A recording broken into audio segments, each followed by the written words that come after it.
আমার বোন যখন আমার বাসায় আসবে তার কোনো সেবা যত্ন যাতে কমতি না হয়। আমার বোন যখন যেটা চাবে সেটাই দিবা, যেটা খাইতে চাবে সেটাই খাওয়াবা।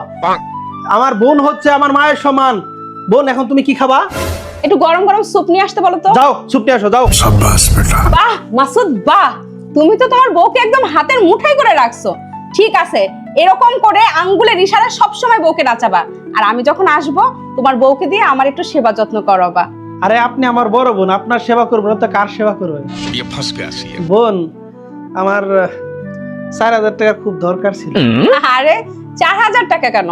তুই আমার কাছ থেকে 5,000 টাকা নে, আরো লাগলে আরো নিস। ঠিক আছে বোন, এই নাও, এই 2500 তোমার আর এই 2500 আমার। আমি আপনার এতগুলো কথা শুনলাম, এতগুলো কথা হজম করলাম, মাত্র 2500 টাকা দিলেন। দেন আর 500 টাকা দেন। আচ্ছা ঠিক আছে, এই নাও 500 তোমার। আর হ্যাঁ, নেক্সট টাইম ওনার থেকে 10,000 টাকা নিবেন।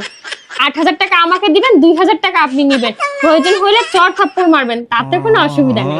আচ্ছা ঠিক আছে।